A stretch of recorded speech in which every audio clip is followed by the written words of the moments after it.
नमस्कार दोस्तों, एक और वीडियो में आपका स्वागत है। आज हम बात करने वाले हैं भारत की विदेश नीति के बारे में। दोस्तों, मोदी 2.0 की सरकार में भारत की विदेश नीति पर सवाल उठ रहे हैं। वो क्यों उठ रहे हैं, ये इस बारे में चर्चा करेंगे। क्योंकि भारत की विदेश नीति, जब रूस और यूक्रेन का वॉर शुरू हुआ, तब जयशंकर जी के बयानों से, मतलब जो वेस्ट को जवाब दे रहे थे, उसकी सराहना की जा रही थी। लेकिन जब से ऑपरेशन सिंदूर हुआ है, तब से भारत की फॉरेन पॉलिसी पर सवाल उठने लगे हैं। उससे भी पहले शुरुआत में ये है कि हम यूरोप को क्या जवाब देते हैं। उससे ये है कि भारत ने एशिया को खो दिया है। एशिया में छोटे छोटे जो देश है, वो भी भारत के खिलाफ हुए जा रहे हैं।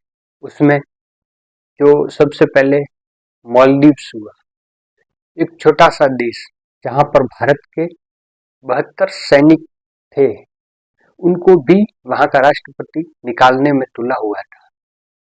वो भारत के खिलाफ में हो गया था। श्रीलंका भारत के खिलाफ में हुआ, बांग्लादेश भारत के खिलाफ में हो चुका है, नेपाल भारत के खिलाफ में हो गया, पाकिस्तान तो भारत के खिलाफ में है ही है, म्यांमार में सत्ता परिवर्तन हो गया, भूटान के विदेश मंत्री चाइना की यात्रा करते हैं, उनसे बातचीत करते हैं, अपने रिलेशन बढ़ा रहे हैं। तो मतलब एशिया में से भारत कमजोर पकड़ हो रही है। अपने पड़ोसी कंट्रीज, चाइना तो भारत का दुश्मन है ही है। तो फिर एक तो ये, इस सब पर भारत की फॉरेन पॉलिसी में सवाल उठ रहे हैं। फिर ऑपरेशन सिंदूर में सबसे बड़ा सवाल ये हुआ कि सीज फायर का जो ऐलान है, वो अमेरिकी राष्ट्रपति डोनाल्ड ट्रंप ने कर दिया। वो भारत के लिए बहुत बुरी चीज थी, क्योंकि सीज फायर का ऐलान किसी दूसरे देश का राष्ट्रपति कर रहा है, फिर वो बार बार दावा करता है कि सीज फायर मैंने करवाया, सीज फायर मैंने करवाया। तो कहीं न कहीं उसकी बातों को बल मिलता है, क्योंकि उसने ही ट्वीट करके बताया था, दो परमाणु शक्तियों के बीच में वॉर को मैंने रुकवाया। तो अमेरिका का जो राष्ट्रपति डोनाल्ड ट्रंप है, वो भारत के प्रधानमंत्री नरेंद्र मोदी जी का दोस्त हुआ करते थे। भारत और अमेरिकी रिश्तों में और ट्रंप और मोदी की दोस्ती में दरार क्यों आई, उसके पीछे का जो है बैकग्राउंड, वो समझने के लिए अपने को क्या करना पड़ेगा। जो डोनाल्ड ट्रंप सेकंड बार इलेक्शन लड़ रहे थे, तब क्या है, मोदी जी वहां पर उनका कैंपेन कर दिए थे। हाउडी मोदी नाम से एक सभा को संबोधित किया था। वो ट्रंप के फेवर में था। तो उसके चक्कर में क्या हो गया, वहां की डेमोक्रेटिक पार्टी थी, वो भारत से नाराज हो गई, क्योंकि किसी दूसरे देश के प्रधानमंत्री का वहां पे ऐसे इंटरफेयर करना, उस पार्टी को जिसके खिलाफ में है, वो तो नाराज होनी ही थी। और वही पार्टी जीत करके सत्ता में आ गई। तो बाइडेन और भारत के रिलेशन इतने अच्छे नहीं बन पाए। उसके पीछे कहीं न कहीं ये भी कारण था। तो फिर इलेक्शन आए, तब भारत सरकार ने अपनी नीति को बदल दिया कि ऐसा नहीं करेंगे। तो ट्रंप ने वहां पर ऐलान कर दिया कि मोदी उनके दोस्त है, वो वहां पर कैंपेनिंग के लिए आ रहे हैं और अपने प्रधानमंत्री नहीं गए। तो डोनाल्ड ट्रंप की पार्टी भी भारत से नाराज होगी। फिर ट्रंप सत्ता में आते ही उन्होंने भारत के खिलाफ में बयानबाजी शुरू कर दी, और एक बहुत बड़ा मुद्दा उनके हाथ में आ गया, ऑपरेशन सिंदूर का, सीज फायर का। तो इस तरह से ये कहानी चली है। फिर क्या हुआ, भारत जो रूस से तेल खरीद रहा था, उसको प्रेशर करने के लिए डोनाल्ड ट्रंप ने 25% भारत पर टैरिफ लगा दिया, रेसिप्रोकल टैरिफ लगा दिया। तो भारत पर कुल 50% टैरिफ हो गया। और एक बिल को और मंजूरी दी है जिसमें रसिया से ऑयल खरीदने वाले देशों पर 500% तक अमेरिका टैरिफ लगा सकता है। ये बिल पास होते ही भारत, रसिया और ब्राजील जैसे देशों पर 500% तक टैरिफ लग सकता है। फिर क्या है, अमेरिका अभी भारत को प्रेशर कर रहा है। ईरान में जो ईरान से जो व्यापार करेगा उस पर भी टैरिफ लगा रहा है। और भारत ने ईरान में चाबहार पोर्ट को विकसित किया था, तो उससे भी अभी अमेरिकी सरकार है वो भारत को पीछे हटने का बोल रहा है।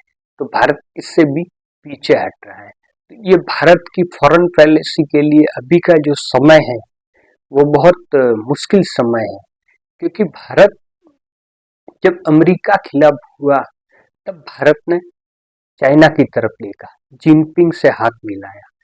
जिनपिंग पहले भारत से दुश्मनी थी, गलवान वैली इंसिडेंट हुआ, डोकलाम हुआ, तो मतलब भारत और चाइना के रिश्ते बिगड़े हुए थे। और भारत के पूर्व विदेश मंत्रियों ने भी ये संसद में बोला है कि भारत का सबसे बड़ा दुश्मन है वो चाइना है। और अब भारत सरकार की मजबूरी है कि वो चाइना के साथ में दोस्ती कर रही है, क्योंकि उसके पीछे रीजन सिर्फ ये है कि अमेरिका के से भारत के संबंधों का बिगड़ना। न चाइना ने कोई भारत की जो समस्याएं थी उनको सॉल्व किया, बॉर्डर इशू को न सॉल्व किया, न भारत की जो जमीन कब्जाई हुई है 1962 के वार में वो लौटाई, कुछ भी एक नहीं किया। फिर भी भारत उनकी तरफ जा रहा है। उसका एकमात्र कारण ये है कि अमेरिका से रिश्ते बिगड़ना।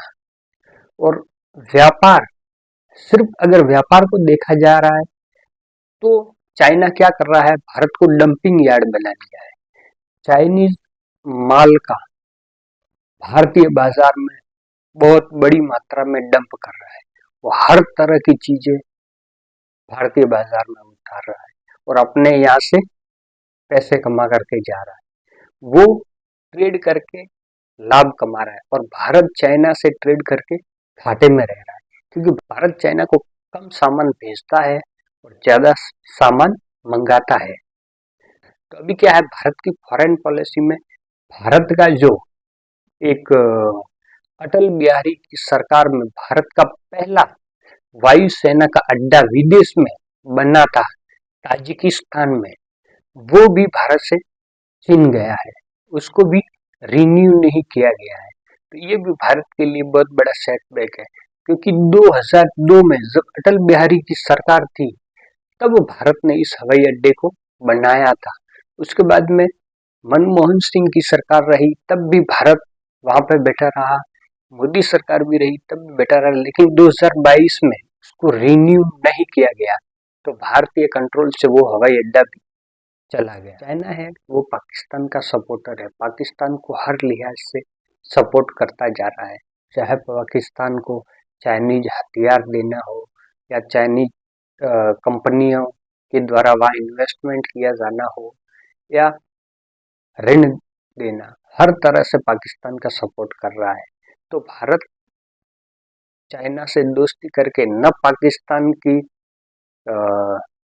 जो डिफेंस डील है या अन्य डील है उनको रोक पा रहा है, फिर भी मजबूरी में भारत चाइना की तरफ जा रहा है। और रूस भी भारत से कहीं न कहीं संबंध अच्छे नहीं है, क्योंकि चाइना और पाकिस्तान ने जो JF-17 विमान फाइटर जेट बनाया है वो चाइनीज कंपनियों ने और पाकिस्तान ने मिलकर बनाया है, लेकिन उसके अंदर जो इंजन है वो रसिया का है, क्योंकि फाइटर जेट में इंजन बहुत बड़ा इम्पोर्टेंट रोल होता है। रशियन जो फाइटर जेट के इंजन है वो JF-17 में यूज हो रहे हैं, तो भारत उनको भी नहीं रोक पा रहा है। और भारत क्या कर रहा है, जो अपना तेजस विमान बनाया है उसके अंदर अमेरिका के इंजन यूज कर रहा है। तो अमेरिका क्या है, उनकी सप्लाई किसी भी वक्त रोक देता है। अभी पिछले दिनों तेजस विमान जो क्रैश हुआ था उसके पीछे भी ये एक थ्योरी निकल के आई थी कि हो सकता है इसके अंदर जो अमेरिकी विमान लगा है उसको ही अमेरिका ने कोई गड़बड़ कर दिया होगा, तो उसको क्रैश हो गया। तो इस तरह से ये चल रहा है। तो भारत को चाहिए कि रूस से उस JF-17 के इंजन की सप्लाई को बाधित करवाए और अपने तेजस में जो अमेरिकन इंजन लग रहे हैं उसकी जगह उसका विकल्प तलाशने की कोशिश करनी चाहिए। तो अभी भारत की विदेश नीति पर सवाल उठ रहे हैं। आगे भारत क्या कदम उठाता है ये देखने वाला होगा। अगर ये वीडियो हमारा पसंद आया है तो इस वीडियो को लाइक कर दीजिए, अपने दोस्तों को शेयर कर दीजिए और चैनल पर पहली बार है तो सब्सक्राइब कर दीजिए। जय हिंद, जय भारत।